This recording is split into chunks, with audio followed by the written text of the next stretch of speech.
बिस्मिल्लाहिर्रहमानिर्रहीम। अस्सलाम वालेकुम। मेरे और हारून रशीद साहब की तरफ से प्रोग्राम मुकाबले देखने वाले तमाम लोगों को खुश आमदेद और अस्सलाम वालेकुम कहेंगे। खैबर पख्तूनख्वा के अंदर बल्दियाती इंतखाबात का पहला मरहला मुकम्मल हो गया, मगर अब तक आफ्टर शॉक्स उसके जारी हैं।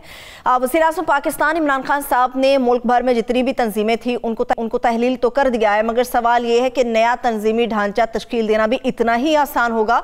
और पंजाब के अंदर बल्दियाती इंतखाबात के हवाले से तहरीक इंसाफ का मुस्तकबिल क्या होगा, इसके ऊपर मैं तफसील के साथ बात करूंगी। मगर इसके साथ साथ भंग के हवाले से इस वक्त पूरे कौम और ख़ासतौर पर अपोजिशन के लोग, दीगर सियासी जमातों के कारकुन इस चीज़ को तनकीद का निशाना बना रहे हैं। मगर भंग की अगर हम बात करते हैं, ये एक सनत का दर्जा रखती है, तो फिर इस सनत के ऊपर तनकीद, मज़ा और गैर संजीदगी का मुजाहरा क्यों किया जा रहा है और पाकिस्तान की मईशत के लिए कितनी मजबूत साबित हो सकती है, इसके ऊपर हम बात करेंगे।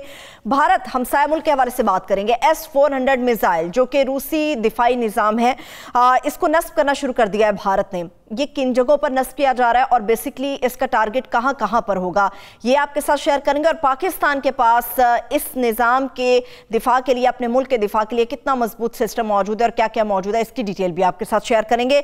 भारत की जब हम बात कर रहे होंगे तो मुसलमानों के लिए तो जिंदगी तंग थी, भारत की जमीन तंग थी, मगर अब वहां पर ईसाई भी गैर महफूज हैं। भारत में किस तरह से इंतहा पसंदी इंतहा दर्जे को पहुंच चुकी है, उसकी कुछ डिटेल्स भी आपके साथ शेयर करेंगे। हारून साहब, सबसे पहले तो डेफिनेटली खैबर पख्तूनख्वा के ऊपर हम बात करेंगे। इमरान खान साहब ने अच्छा फैसला किया, तमाम तंजीमें तहलील कर दी हैं, कुछ बेहतर निज़ाम आएगा अब सामने। हाँ ठीक है, जाहिर है तब्दीलियों की ज़रूरत थी, ठीक फैसला किया, लेकिन फिर सौंपा किसको? उस्मान बुज़दार, महमूद खान, अपना चौधरी सरवर साहब हैं जो एक मिनट, चौधरी सरवर साहब नहीं है, अच्छा, अपना इस्माइल हारून, इमरान इस्माइल गवर्नर से, और शाह फरमान जी, और शाफुल्लाह न्याजी जी जी, अली जैदी जी, असद उमर जी, फवाद चौधरी, यही है कमेटी जी, यही है। इसमें अली जैदी, अगर सरवर साहब हैं मेरे इल्म में नहीं, मैं जो पढ़ा था उसमें नहीं था। 21 नकाते में अच्छा चलिए, हो सकता है वो हो। तो चौधरी सरवर, फवाद चौधरी, अली जैदी और असद उमर तो कोई ढंग की तजावीज़ दे सकते। आमिर कियानी भी है। चलो, यानी क्या नाम लिया है जी, सुभान अल्लाह। और उसका जो नाम है मैंने वो लिया, मैं अपनी तरफ से थोड़ी ना ले रही हूं। बहुत है मेरी जुबान के लिए। अच्छा, आमिर कियानी साहब जो है, उन्होंने वजारत सेहत में क्या गुल खिलाए और पार्टी में क्या गुल खिलाया, इस पर इन्वेस्टिगेशन होगी। वैसे तो वो अपोजिशन तैयारी कर रही है, 8-10 मुकदमे तैयार करके उन रखे हुए हैं इमरान खान के ख़िलाफ़। सही गलत की नहीं बात हो रही, बना के रखे हुए हैं बड़े ही, वो एक दूसरे चहक रहे हैं आजकल। तो आमिर कियानी पे तो मुकदमा चलेगा, शहजाद अकबर पे भी चलेगा और भी कई लोगों पे चलेगा, क्योंकि काफ़ी मुश्किल होगी इनको अपने आप को। तो जो तो तंजीमें तोड़ दी तो बिल्कुल सही फैसला किया, लेकिन जिन लोगों को जिम्मेदारी सौंपी है, इनमें से चंद ही कि मैंने आपका नाम लेकर बता दी, क्योंकि मैं इनमें से हर एक को जानता हूँ। मेरा जो भाई है गवर्नर बलोचिस्तान, अपना पख्तूनख्वा, वो अगर गली नंबर 6 में से आ रहा हो। महमूद खान साहब क्या बात कर रहे हैं? गवर्नर, अच्छा गवर्नर साहब की बात कर रहे हैं, शाह फरमान साहब। शाह फरमान साहब उस वक्त कहाँ थे जब ये टिकट बट रहे थे?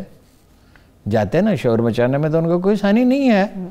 एक होती ख़ानदान का आदमी तो पार्टी में शामिल हो गया, शामिल हुआ सिर्फ, उसको कोई ओहदा नहीं दिया।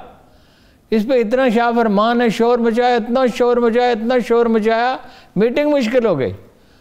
इमरान खान ने कहा मैं मीटिंग के बाद तुमसे बात करूँगा। उसने कहा कि ये क्या तुम अपना मीटिंग नहीं होने दे रहे थे और इतना शोर मचा रहे थे? उसको कौन सा ओहदा दे दिया है? और पार्टी में हर तरह के लोग होते हैं, जो पॉलिटिकल पार्टी होती है उसमें हर तरह के लोग होते हैं जी। तो जब वो वक्त आएगा टिकट देने का या कोई ओहदा देने का, तो उस वक्त तो तुम एतराज़ कर, शामिल होने पर कैसे एतराज़ कर सकते हैं? उसने कहा बड़ा गलत आदमी है। उसने कहा तुम्हारी अकेले की राय है ना, और तो किसी की नहीं है, तो आइंदा से ऐसी हरकत ना करना। तो शाह फरमान ने कहा खान साहब आपने हमें गैरतमंदी सिखाई है, आप इस गैरतमंदी को तर्क करने में कुछ मोहलत तो दें। इतना वो मतलब ये है कि खुल के बात करने वाला उस वक्त कहाँ था। और वो अपना गवर्नर सिंह जो है वो इतने बेखबर हैं और महमूद खान इतने बेखबर थे, रह गए उस्मान बुज़दार। तो ये तो ऐसे ही है जैसे साइकिल चलाने वाले को आप जहाज़ दे दें कि तू जहाज़ चला, आज से साइकिल छोड़ दे। ओ भाई ये क्या कमेटी है? यानी एक फैसला तो दुरुस्त किया और जो कमेटी बनाई सैफुल्लाह नाज़ी आमर कियानी, सुभान अल्लाह। हैरत की बात यह है कि जो रिपोर्ट तहकीकाती गई थी आनून साहब इमरान खान साहब के पास ये शिकस्त की वजह से, उसमें शाह फरमान साहब का भी नाम था कि इनकी वजह से भी इलेक्शन हारे हैं। इन सब की वजह से हारे हैं। देखिए हारने की तो और वजूहत भी, महंगाई है हारने की वजह, और पीटीआई का वोटर जो है वो पीटीआई को छोड़ नहीं गया है। तो ओहो भाई देखो ना, मेकअप करके चुड़ैल को हूर बना देते हैं। क्या हारून साहब आप मेरे सामने बैठ के बातें करी जा रहे हैं? आपको थोड़ी कह रहा हूँ, प्रोपेगेंडे से कुछ हो जाता है। मसलन बात चैनल ये साबित कर रहे हैं कि पीटीआई के वोटर जो हैं वो उन्होंने जमीयत उलमा इस्लाम को वोट दे दिया। ये को बात काबिल फहम है। पैटर्न ये है, जितने सर्वे 83 से मैं गैलप के सर्वे देख रहा हूँ, मतलब मिस भी हो जाते हैं, वोटर नाराज होकर घर बैठ जाते हैं, वर्कर बाहर नहीं निकलते। एमएनए एमपीए, फिर ये है कि रिश्तेदारों को वोट दिए। एक तरफ तो ये किया कि एमएनए एमपीए के रिश्तेदारों को वोट दिए, दूसरी तरफ ये किया कि जिनके रिश्तेदारों को नहीं दिए उन्होंने मुखालफत की। देखे ना, हम कब से ये कह रहे हैं कि पार्टी की तंजीम है। हम क्या, हमारा कहना क्या, कायदे आज़म ने क्या कहा था? ईमान, इत्तेहाद, तंजीम, 3 चीज़ें हैं ना। इसके कोई नजरियाती तशख़्ख़ुस बन सका, हर कमाश के लोग आ गए ना। इसमें इत्तेहाद नाम की, जो खान साहब बल्कि मजा लेते हैं जब लोग आपस में लड़ते हैं तो चस्के लेते हैं, हंसते हैं, एंजॉय करते हैं। मैंने खुद देखा है, ये देखा कैसे एक दूसरे के, एजाज चौधरी, शाह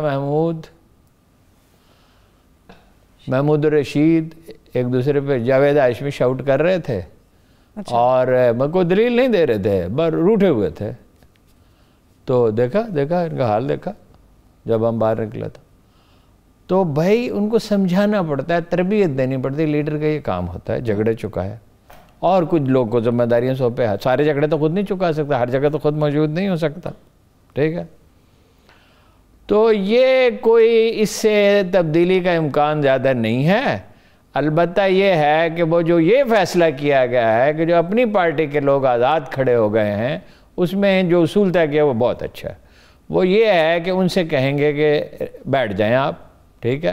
अच्छा। और अगर वो है ही पॉपुलर, जो सर्वे कराना पड़ेगा तो जायज़ा लेना पड़ेगा, अगर वो है ही पॉपुलर तो फिर दूसरे आदमी से जो उम्मीदवार है उसका टिकट विड्रा कर लेंगे, उससे करेंगे, उससे फ़र्क तो पड़ सकता है। अच्छा।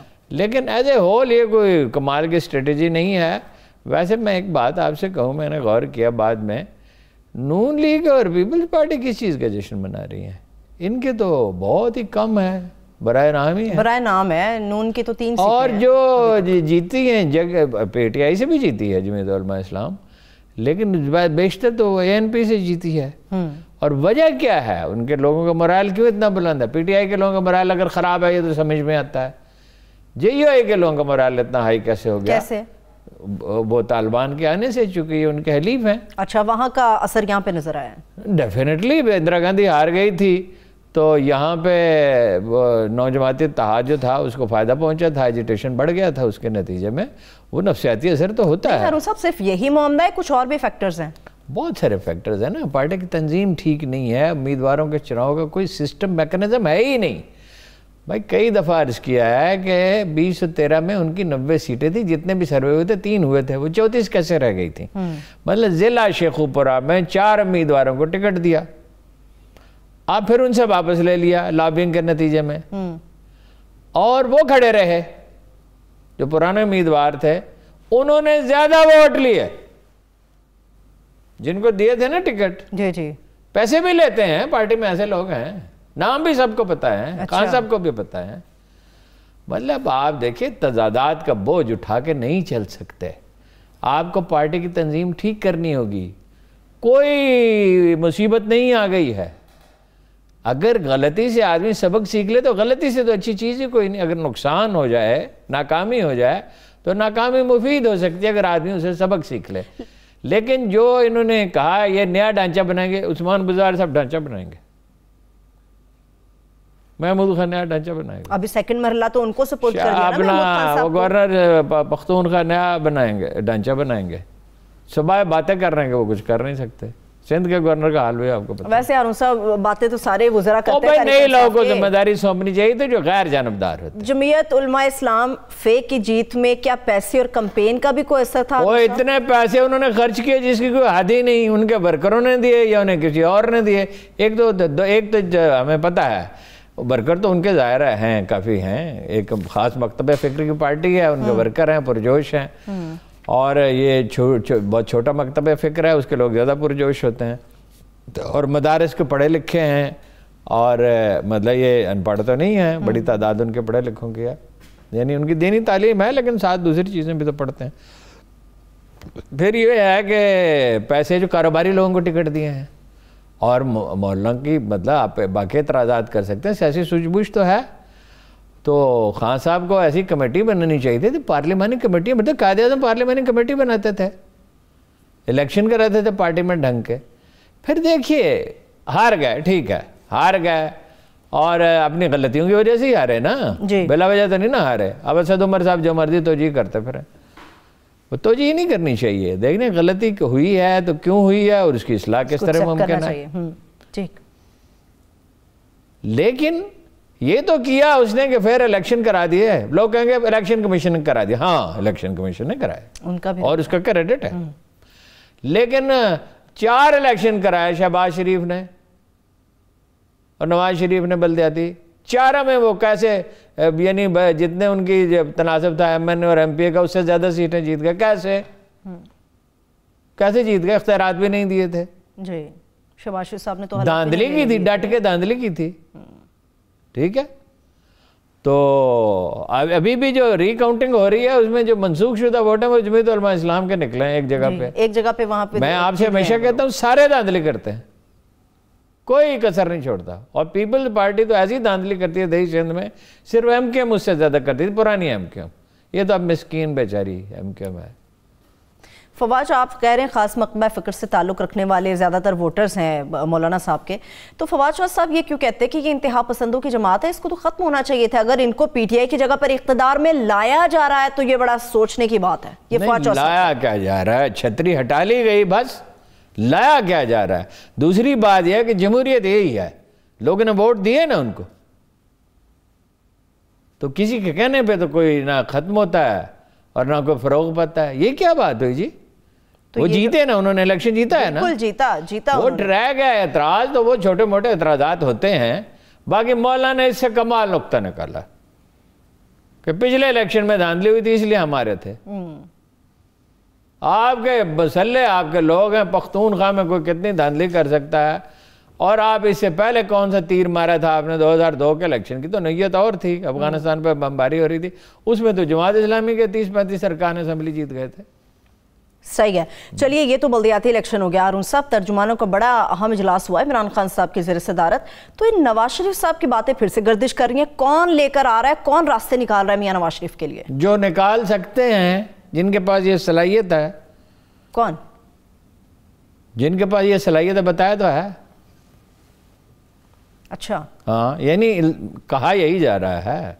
अब वो जब देखिए, एक है बात हो रही है, ये चीज़ गर्दिश में है, और एक ये है कि जब ये हो जाएगा, मुझे नहीं होता नज़र आता ये इतनी आसानी से, भले सुप्रीम कोर्ट अपना फैसला वापस ले लेगी।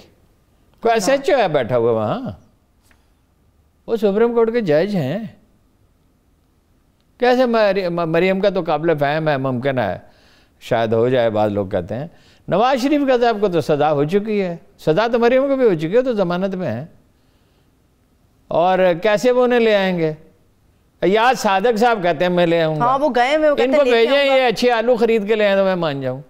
हाँ, सब आलूओं में और नवाज शरीफ साहब में और यार कुछ करने के नहीं, रईस इब्ने रईस है, सारी जिंदगी आसूदगी में गुजारी है, कोई सियासी फहम नहीं है। वो ठीक है, पार्टी की बल पे जीत गए, इनको तो 4-5 दिन मुलाकात का वक्त नहीं दिया नवाज शरीफ ने, उनके कहने पे आएंगे। हालात फैसला करते हैं। ठीक है, तो क्या राना सनाउल्लाह साहब के पास भी सियासी फहम नहीं है? वो तो कहते हैं कि हमारे जो कैंडिडेट वजारत उस्मा के लिए वो मियां नवाज शरीफ साहब होंगे। सियासत में आपको 100 दफा समझाया, एक चीज नारेबाजी होती है, वो कैंडिडेट हैं ठीक है, अच्छा सुप्रीम कोर्ट फैसला कर दे, सजा वापस ले ले, नवाज शरीफ साहब आईनी तरीके से वापस आ जाएं, इलेक्शन जीत जाएं, हुकूमत करें, ठीक है, बिल्कुल ठीक, किसी को क्या एतराज है? अच्छा है ना, एक अदालती निज़ाम के तहत। लेकिन अगर अपना सास और ससुर और समधी, मैं ये नाम नहीं बता सकता आपको, मेरा कोई इरादा नहीं है प्रोग्राम बंद कराने का, न जर्नलिज्म छोड़ने का। मेरी भी नौकरी, सास और ससुर, समधी और जनाब हमजुल्फ, और ये बीच में पैसों का भी बड़ा जिक्र आ रहा है। लेकिन ये सही है ये गलत, चंद दिनों में पता चल जाएगा। लंदन गए हैं लोग, कौन कौन गए हैं, अखबार में पता कर सकते हैं, कोई मुश्किल तो नहीं है। और तारीख के सीने में कौन सा राज रह जाता है? अच्छा दूसरी बात है, इमरान खान की हुकूमत खत्म हो जाए, खत्म, वो आ जाए, वो अपोजिशन में बैठ जाए। आईनी मुद्दत तो पूरी होनी चाहिए। आईनी बिल्कुल पूरी होनी चाहिए। आईनी मुद्दत, पीपल्स पार्टी की 20% इन्फ्लेशन थी, 2% शहर तरक्की थी, लूट मार का बाजार गर्म था, 5 साल फिर भी पूरे 5 साल पूरे किए। तो नवाज शरीफ साहब जो हैं उन पर करप्शन के संगीन इल्जाम है, करप्शन वो उन्होंने खुद माना कि मेरे असासे अगर ज़्यादा है मेरी आमदन से तो किसी को क्या तकलीफ है, शहबाज शरीफ पे साहब पे हैं, ठीक है ना। तो बात यह है कि इसके बावजूद अदालतें अगर रास्ता खोलती हैं या कोई और रास्ता खोलता है और वो आ जाते हैं, इलेक्शन लड़ते हैं और जीत जाते हैं, जीते, ठीक है, जमहूरियत तो फिर यही है। ठीक है, अगर मियां नवाज शरीफ साहब ने तो अगला वज़ीर-ए-आज़म कौन होगा? जो भी हो, जी कोको हो जाए, कोको दे बच्चे, ठीक है, ये पंजाबी का मुहावरा है। अच्छा बताए, जैसी कोको वैसे कोको के बच्चे। ठीक है, इलेक्शन 2022 में होने जा रहे हैं, 2023 में होंगे, ये तो बताएं। नहीं, ये तो अंदाजा किया जा सकता है ना। देखें ना, वो तो बेयकीनी की कैफियत पैदा किए रखेंगे। इमरान खान भी बड़ा ज़िद्दी आदमी है और वो मुकाबला करेगा, और वो हुकूमत करनी आती है या नहीं आती, नहीं करनी आती, लेकिन उसके वर्कर उसे नहीं छोड़ेंगे। ये पिछले 3-4 दिन में वाज़ेह हो गया है। तो वो इनकी ज़िंदगी अज़ाब किए रखेगा। बेहतर ये है। और दूसरी बात यह है कि अगर इनमें ज़रा भी दानाई है तो इन हालात में न लें इक़्तिदार। इसमें कोई बेहतरी नहीं हो सकती। इसमें डॉलर सस्ता नहीं है, की कीमत नहीं गिर सकती, रुपए की कदर नहीं बढ़ सकती। इसमें ये जो बेयकीनी की कैफियत रहेगी, तो वक्त रह कौन सा गया, 1.5 साल रह गया, ठीक है। तो बाकी अगर ये आ जाते हैं, फर्ज कीजिए उसे निकाल देते हैं, तो ये अपने लिए एक मुसीबत खड़ी कर लेंगे। ठीक है, लेकिन हारून साहब इस बाकी मैं नहीं कह सकता कब इलेक्शन होंगे। अगर किसी ने तैयारी ही कर लिया है, कुछ लोगों ने, ताकतवर लोगों ने, तो फिर ठीक है, करा दें और उसकी कीमत अदा करें। पंजाब के अंदर क्या स्ट्रेटजी होगी तहरीक इंसाफ की, और इनका मुस्तकबिल क्या है पंजाब के बल्दियाती इलेक्शंस को सामने? तहरीक इंसाफ की कभी कोई स्ट्रेटजी हुई है? हर सियासी जमात एक हिकमत अमली क्या होती हिकमत अमली? 90 से 34 सीटें कर ले, ऐसी हिकमत अमली है ये। यहाँ पे वो अपना टिकट ठीक देते और कंपेन अच्छी करते तो बहरहाल हारते, मतलब मेजॉरिटी नहीं। मैंने आपसे कहा था 35% ले लें तो बड़ी बात होगी। तो कुछ बेहतर अभी जो दूसरा मरहला है उसमें भी अगर सही हिकमत अमली इख्तियार करें, पर हिकमत अमली हिकमतकार बनाते हैं ना।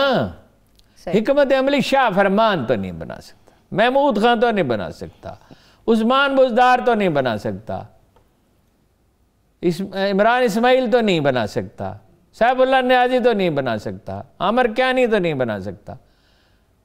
हाँ, फवाद है साहब हैं, असद उमर साहब हैं, अली ज़ैदी साहब हैं, और एक चौधरी सरवर साहब, मतलब ये सूरी साहब भी शामिल है ना कमेटी के अंदर। कासिम सूरी साहब भी शामिल है बलूचिस्तान से। कासिम सूरी एक साफ सुथरा आदमी है, सिंपल सा, मतलब बात ज़रा साफ करता है, ये है। तो ठीक है, वो अपने इलाके में पॉपुलर है, उसने बड़े बड़े स्टालवार्ड्स को शिकस्त दी। पंजाब में अलीम खान साहब की कितनी कमी महसूस होगी बल्दियाती इंतखाबात? जहांगीर तरीन का नाम क्यों नहीं लेते आप? मैंने जहांगीर तरीन साहब। अच्छा, दूसरी बात यह है कि अगर विंडिकेट करेंगे नवाज शरीफ को और जरदारी को, जिनके कागज किसी को गुम हो जाते हैं, किसी के जल जाते हैं, अच्छा तो जो वो अपने जहांगीर तरीन नहीं विंडिकेट होगा, फिर वो भी आएगा, फिर सबके लिए एक ही पैमाना होगा ना। ठीक है, एक आखिरी सवाल फिर मैं ब्रेक पे जाऊंगी। मौलाना साहब बड़े कॉन्फिडेंट है, वो कहते हैं कि 23 मार्च इस हुकूमत के लिए आखिरी दिन होगा, महंगाई मार्च निकलेगा। मैं इस सवाल का जवाब आपको दे चुका हूँ। गैब तो अल्लाह जानता है, ये हर 6 महीने टाइम देते रहेंगे। इन्होंने दिसंबर में लॉन्ग मार्च करना था, मैंने आपसे कहा था नहीं करेंगे। उससे पहले इन्होंने पिंडी लॉन्ग मार्च करना था, मैंने आपसे कहा था पिंडी जाने का सवाल ही नहीं पैदा होता। और ये मार्च में मेरा अंदाजा ये नवंबर की तारीख देंगे। चलिए ब्रेक की तरफ चलते हैं, एक छोटी सी ब्रेक से वापस। इमरान खान साहब पे तनकीद बहुत सारे मामलात पे हो सकती है, मगर पाकिस्तान की मैशत के लिए बहुत कुछ सोचा जा रहा है और मैशत को मजबूत करने के लिए इस बार जो फैसला किया गया है वो कितना मुफीद और कारआमद है, इसके ऊपर बात करेंगे। हमारे साथ रहिए। ब्रेक के बाद एक बार फिर से अपने देखने वालों को हम प्रोग्राम मुकाबिल में खुश आमदेद कहेंगे। हारून साहब, मैशत के हवाले से इमरान खान साहब बड़े फैसले कर रहे हैं, जैसे कि भंग की पॉलिसी आना, $1 बिलियन की ये नई मार्केट है, इतना $1 बिलियन की नहीं है। अच्छा, इससे भी कहीं ज्यादा? इसका स्कोप बहुत ज्यादा है, 20, 25, $30 बिलियन का वक्त लेता है। ये जाहिर है हर चीज ग्रेजुअल होती है, बाई प्रोसेस होती है। इसका जरा समझाइएगा क्या पूरा प्रोसीजर? वो रवात के करीब एक जगह है, वहाँ पे 100 एकड़ वो लगाना चाहते हैं, कुछ लगा लिया, कुछ लगा लेंगे। अच्छा, पहली बात तो यह है कि लफ्ज़ भंग तो उसके लिए इस्तेमाल होता है, ये तो बात सही है, लेकिन वो उसके लिए नशे के लिए नहीं है। वो 2 तरह के बीज हैं, ईरान और तुर्की से मंगवाए हैं। और बहुत महंगे हैं, $12 से $18 तक का एक बीज है। अच्छा। लेकिन ये है कि इसका जो आयल है ना, कुछ ये मुसक्कन दवाएं बनती थीं अफ्यून से जी। अच्छा, वो कोई बड़ी मकदार में नहीं इस्तेमाल होती, वो चंद कतरे होते हैं, एक आध कतरा। जैसे ये नींद बाद लोगों को नहीं आती तो उसकी नींद की दवा खा लेते हैं, तो उसमें अच्छी नींद की दवाएं भी हैं, बुरी भी हैं। अच्छी जो बुरी हैं उनसे यादाश्त मुतासर होती है या कोई और नुकसान होता है, लेकिन अदरवाइज उसमें कोई नशा थोड़ी होता। तो ये कतरों के हिसाब से बिकती है। 8 से 10 लीटर 1 एकड़ में पैदा होता है। और उसकी कीमत क्या है? उसकी कीमत है $10,000 फी लीटर। $10,000 फी लीटर। तो 1 लाख, वो तो फसल पे भी मुनहसर है ना कि आपने उसका कितना ख्याल रखा है फसल का, उसकी आबियारी, उसकी जड़ी बूटियाँ निकालना, उसकी सारी चीज़ों स्प्रे करना। वैसे ही इसको स्प्रे की ज़रूरत नहीं होती। अच्छा, ये एक है कैंसर के लिए मसलन ये इस्तेमाल होती है, ठीक। और मुसक्कन दवाएं भी इससे बनती हैं। तो चीन में तो इस पर पाबंदी कोई नहीं, जितनी मर्जी उगा लो। अमेरिका में जो है वो इजाज़त लेनी पड़ती है, लेकिन $20 बिलियन की पैदा होती है, $20 बिलियन की। अच्छा, आप इसमें एक शर्त अगर और लगा दें कि फव्वारे लगाने पड़ेंगे, तो फव्वारे से ये है कि 90% पानी बच जाएगा। हाँ, ज़बरदस्त। और अब ये 1 लाख एकड़ पे आप काश्त करते हैं, तो आप 7, 8, 9 लाख एकड़ और काश्त कर सकेंगे, तो जो बजाय खुद एक अचीवमेंट है। और मतलब इजाज़त से होगा, बगैर इजाज़त के नहीं होगा। तो इसमें यह है कि एक तो वो है, उसके लिए है कैंसर के लिए, और एक है दूसरी किस्म है वो टॉक्सिकेशन, उसमें मुमकिन ही नहीं। इसमें तो है कुछ ना कुछ, उसमें तो ये है, वो है कागज़ बनता है उसका। अच्छा, उसको छील के उसका कागज़ बनता है, उसका गुदा का भी शायद बनता है। अच्छा, वो कपड़े के लिए इस्तेमाल होती है, टेक्सटाइल के लिए, फर्नीचर भी के लिए भी। यानी वो अगर वो सेहतमंद पौधे होंगे, उसका फर्नीचर किस तरह बनता है, या बांस का भी बनता है, तो मैं देखा तो नहीं है कोई, चूँकि वो कल ही इसका ख्याल आया पे करना चाहिए। इसकी जीन्स की पतलून बनती है। अच्छा। अब जीन्स की पतलून की इतनी बड़ी मार्केट है और उसमें स्प्रे की ज़रूरत नहीं होती, इतनी बड़ी मार्केट है। अब भी पाकिस्तान में दुनिया की बस जीन बनती है, $9 की वो खरीदते हैं और $31 की बेचते हैं। तो आप अगर उसकी जीन्स यहाँ बनाते हैं, वैसे आपके तला क्लियर है कि 300 साल पहले भी, 200 साल पहले भी जीन्स की जो पतलून बनती थी, उसके लिए नीला रंग लाहौर से जाता था। अच्छा जी, ये रंग महल जो नाम है ना, ये इसीलिए था। अच्छा। यूरोपियन ताजर यहाँ से खरीद कर ले जाते थे। इसकी फसल भी जल्दी तैयार गालिबन हो जाती है, 3-4 महीने में। अब वो देखिए ना, कई चीज़ें होती है ना, मौसम कहाँ का साजगार है और उसकी फसल के देखभाल का कितना बंदोबस्त किया गया है, पानी कितना चाहिए, तजुर्बा नहीं है। अब तो सरकारी तौर पे तजुर्बा हो रहा है। बहरहाल, और ये क्या भंग क्या है, ऊद का अगर आप उगा लें, ऊद उगा लें, तो 5 साल के बाद 1 एकड़ से मिनिमम आमदन 5 करोड़ रुपए होती है। वो तो चूंकि हमारे काश्तकार को कोई बताने वाला नहीं है, स्टीविया है, आप शुगर की ज़रूरत ही नहीं रहेगी। एक गमले में स्टीविया 2-3 में उगा लें और सारा साल घर वाले उसको इस्तेमाल करें। ठीक, बेशुमार चीज़ें।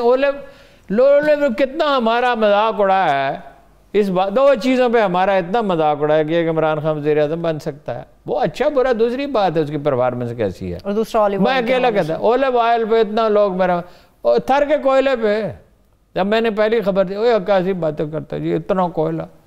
अब वो उसको इस्तेमाल नहीं कर सके, वो दूसरी बात है, उसके लिए टेक्नोलॉजी डेवलप करनी पड़ती है। इंजीनियर तो आपके चले जाते हैं मुल्क से बाहर।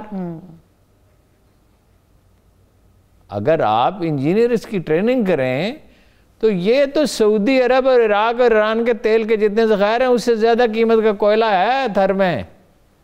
जब आप काम ही नहीं करते और आपकी 70 हज़ार बोरियां गंदम की चूहे खा जाते हैं और आपको शाम तक पटवारियों की तरफ पैसे बनाने की फिक्र होती है, या सूझबूझ नहीं है, या मशवरा दाना लोगों से, उसका तो कोई इलाज नहीं।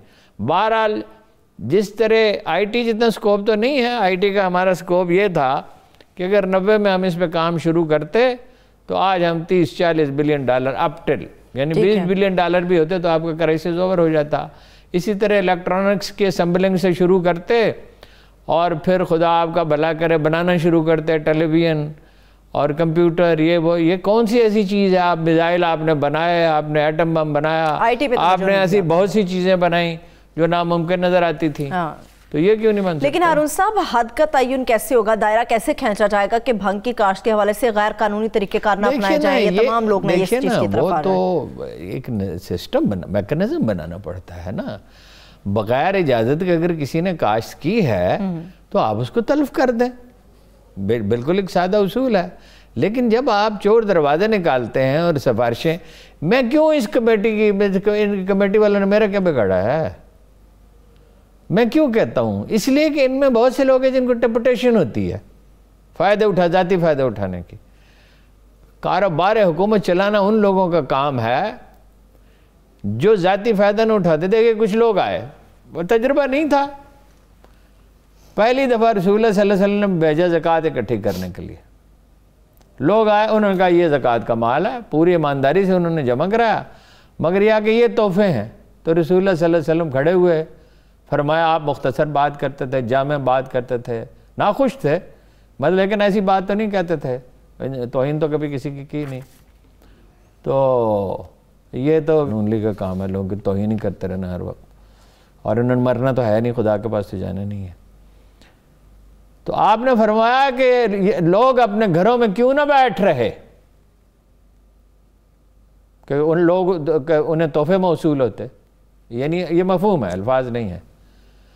तो भाई का हुकूमत का काम उन लोगों को सौंपा जाता है जिनकी दयानतदारी मुसल्लमा हो, फिर उनकी तरबियत की जाती है, फिर रफ्ता रफ्ता वो सीख जाते हैं। ठीक, वो क्या लोग जो अरब के बद्दू थे उन्हें क्या पता था हुकूमत क्या होती है। रसूलुल्लाह ने हुकूमत बनाई, चलाई, जिम्मेदारियाँ सौंपी, तरबियत की, सिखाया, जहाँ गलती हुई सिखाया। तो 4000 आदमियों की आपने तरबियत फरमाई लगभग, उन्होंने दूसरों की तरबियत की। ये तो मास्टर जिनके रसूलुल्लाह ने तरबियत की, उनका क्या मर्तबा था। मतलब हज़रत उमर के वाक़यात मिलते हैं कैसे लोगों की तरबियत करते थे, दूसरे बुजुर्ग भी। तो वो अपना आप एक निज़ाम बनाते हैं, मैकेनिज्म बनाते हैं, तालीम दे, एक अखलाकी माशरे का सबसे बड़ा अलमिया ये है कि ये अखलाकी ज़वाल से दो चार है। इसका कोई अदारा इससे बचा हुआ नहीं है, किसी में कम है, किसी में ज़्यादा है। कभी आप कहते हैं कि फौज जिम्मेदार है, कभी आप कहते हैं पॉलिटिकल पार्टी, कभी आप कहते हैं मीडिया जिम्मेदार है, कभी आप कहते हैं उलमा जिम्मेदार है, कभी आप कहते हैं तालीमी अदारे जो है वो नहीं परवाह, कभी आप कहते हैं वालिदैन तरबियत नहीं करते। सही है भाई, पूरा माशरा अखलाकी ज़वाल का शिकार है। और अलमनाक बात यह है कि किसी को इसका एहसास ही नहीं। दुरुस्त बात है भाई, अखलाक हो और तालीम, अखलाकी तरबियत हो, तालीम, और क्या भाई। आप एक अंग्रेज जो है वो अपने वतन से 5000 मील दूर होता था, वो बरतानिया का वफादार होता था, उसको सेंस ऑफ सिक्योरिटी दी जाती थी कि भाई तुम अगर कोई तो तुम पे मुश्किल आएगी तो तुम्हारे पीछे रियासत खड़ी हुई है, यही हुकूमतें इस तरह चलती हैं। ठीक है, इसका भी मैकेनिज्म बन सकता है। बिल्कुल, अभी फिलवक्त तो यही फैसला हुआ है कि 100 एकड़ के ऊपर जो है इसकी काश्त की जाएगी। नहीं, इसकी इजाजत दी जाएगी और ये उसका प्रोजेक्ट है शिबली फराज साहब का। इसमें बतौर साइंस के मिनिस्टर के फवाद साहब ने भी अच्छा काम किया था। शिबली साहब से ये ख्याल नहीं था कि वो काम करेंगे इस तरह का कोई, तो मगर उन्होंने किया, अच्छा किया। और ये एक्सपोर्ट कर दिया जाएगा, ये कोई भंग पीने के लिए थोड़ी दी जाएगी लोगों को। ठीक है, एक आखिरी सवाल हारून साहब, फिर मैं आगे बढ़ूंगी। बड़े बड़े सरमायादार, तहकीर का मौजू नहीं है। ठीक है, मुझे सिर्फ एक सवाल का हारून साहब जवाब चाहिए। बड़े बड़े सरमायादार, पैसे वाले ताजर लोग इस चीज का लाइसेंस हासिल करने की कोशिश करेंगे, क्या किसी स्पेसिफिक सेक्टर को ये लाइसेंस दिया जाएगा? नहीं, अब मुझे नहीं पता वो सिफारिश कितनी चलती है, चलती तो है सिफारिश। ये तो जो तरजीह होनी चाहिए, छोटा जिम्मेदार, छोटा काश्तकार, 2-2.5 एकड़ जिसके पास जमीन है, उसको बुलाएं, उसको ट्रेनिंग दें, और उसके बाद उससे जरा बड़ा, इसके बाद उससे बड़ा, तो फिर जितनी पैद आप कोई लाखों एकड़ नहीं पैदा कर सकते फौरी तौर पे। ऑब्वियसली 10 से 12 डॉलर तो एक बीज की कीमत है, वो कहाँ देगा? उसको इंटरेस्ट फ्री लोन दें। वो जो निचला गरीब तबका है, जब वो खुशहाल होता है तो माशरा बदलता है। उसके बाद पैसे होंगे, बच्चे को पढ़ाएगा, उन्हें डॉक्टर बनाएगा, इंजीनियर बनाएगा, इस मुल्क की बुनियाद को मजीद मजबूत करेगा। हो सकता है कोई ढंग का सियासतदान पे पैदा कर दे वो। चलिए ब्रेक अभी तक तो कोई आया नहीं। एक ब्रेक की तरफ बढ़ते हैं, ब्रेक से हम वापस आएंगे तो हम भारत के हवाले से बात करेंगे कि भारत ने S-400 मिसाइल की तनसीब शुरू कर दी, कहां पर हो रहा है, इसका टारगेट क्या है, और भारत के अंदर के हालात भी आपके सामने रखेंगे। हमारे साथ रहिए। Welcome back. अब कुछ बात करते हैं हारून साहब, भारत जो नस्ब कर रहा है S-400 मिसाइल, ये रूसी साख्ता दिफाई निज़ाम है, मगर कहां पर नस्ब कर रहा है, ये टारगेट क्या है असल में इसका? पाकिस्तान, उनकी सारी आर्मी की डिप्लॉयमेंट ही पाकिस्तान के खिलाफ है। अब तो ये फंस गए ना, चीन में उन्हें डिप्लॉयमेंट करनी पड़ी है। उन्होंने चीन के खिलाफ कभी डिप्लॉयमेंट अगर की है तो बराए नाम की है। सारी डिप्लॉयमेंट, जब ये चीख रहे थे ना कि पाकिस्तान की पॉलिसी इंडिया सेंट्रिक है, तो जनरल कैनी ने एक जुमले में कहा था, माइकल मोलन से जहाँ तक मुझे याद पड़ता है या किसी और से, कि उनकी आर्मी की तरह डिप्लॉयमेंट तो देखें सारी पाकिस्तान के खिलाफ है। तो वो 320 मिसाइल हैं, मैं डिटेल में नहीं जाता, इतने यूनिट हैं और इतने ये है और वो है। तो वो 350 से 400 किलोमीटर तक मार कर सकते हैं। और उनका कहाँ कहाँ नस्ब किए हैं? लाहौर, सियालकोट, यानी हदफ क्या है, मकबूजा कश्मीर, आज़ाद कश्मीर, बहावल नगर, भावलपुर। अभी 2 यूनिट और करेंगे, कुछ कर चुके हैं, कुछ करेंगे। 2 चीन के ख़िलाफ़ किए हैं। तो उसने तो लिए अपना, जब तुर्की ने, तो वहाँ कानून है अमेरिका, वो कानून ये है कि उनका, उसका नाम ही कानून का ये है कि हरीफों को रोकने के लिए पाबंदियाँ, ये उसका तर्जुमा होगा। ठीक है, तो इंडियंस को वो डिस्करेज करते रहे, लेकिन ये है कि वो अपना उन्होंने ले लिया। 3 साल पर तो गुफ्तगू होती रही, तुर्कों ने लिया तो उन पर पाबंदियाँ लगा दी। मैंने उम्मीद है कि अमेरिकी सदर इन्हें एग्जेम्पशन दे देगा, मैं दे ही देगा। तो वो पाकिस्तान के पास भी है। अच्छा, बपन रावत की जो हादसा है, बाद लोगों का ख्याल है कि उसकी वजह यह है कि ये सारी तजवीज़ और उसकी थी, और इसको यानी पैरवी भी उसने की इसकी।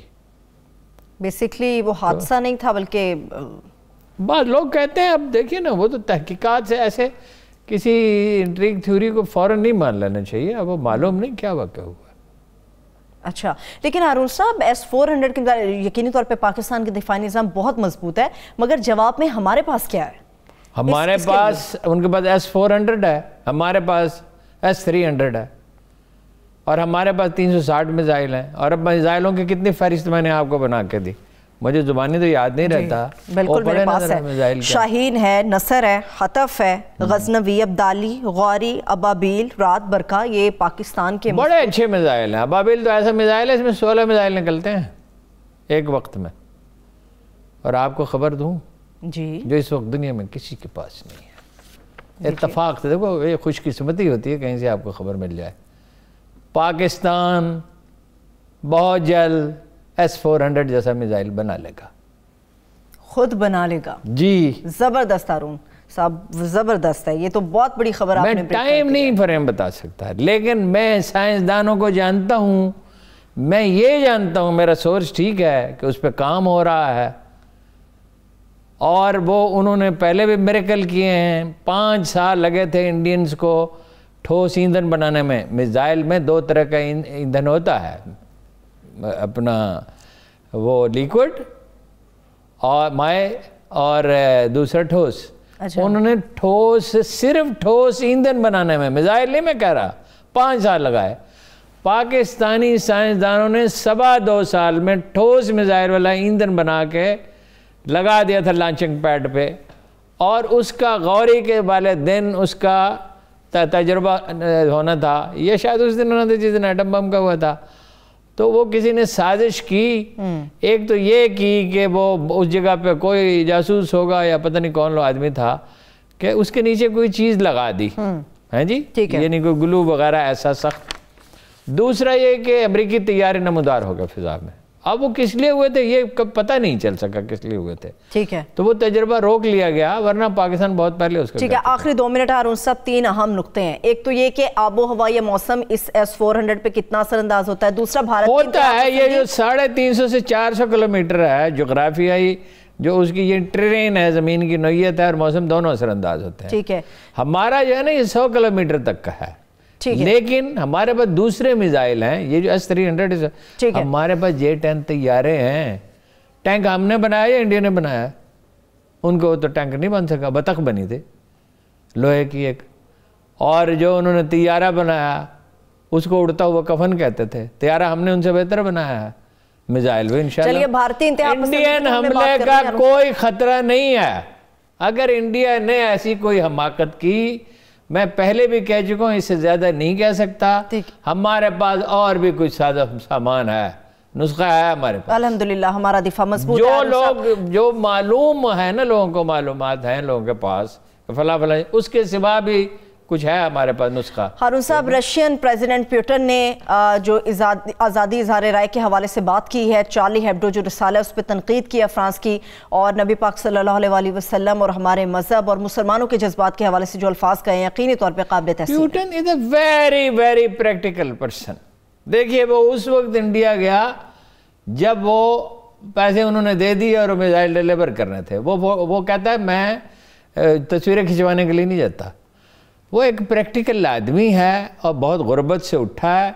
एक कॉमन सेंस की बात है जो उसने की, उसने उस पर गौर किया होगा, कोई उससे मिला होगा उसको कि भाई ये लोगों की दिलादारी करने की क्या ज़रूरत है। एक तारीख़ी वाक़या ये है कि रूसी जब हुए, क्रिश्चियनिटी उन्होंने कबूल की, तो मुसलमानों को वफद भी गया था, वो उन्हें कायल नहीं कर सका। वरना ये रूस वाले एक ज़माने में ये तो मुसलमानों के ज़ेर नगीर हैं, आपको पता है। तैमूर ने तो इन्हें वालगा तक धकेल दिया था सही, और तुर्कों से बड़ी शिकस्तें खाई हैं। हमारे साथ अब ठीक हैं, हमारे साथ तो जो मतलब जो भी हुआ, लेकिन ये है कि वो 14 साल तक है ना उन्होंने, ये तो नहीं था। तुर्की ने भी ड्रोन दिए हैं इंडिया को, ये नहीं होता। आप किसी को इससे नहीं रोक सकते, ये दुकानदारी है। बहुत शुक्रिया, थैंक यू सो मच। देखने वालों को शुक्रिया। मुझे इजाजत दीजिए, अपना बहुत सा ख्याल रखिए। खुदा हाफिज़।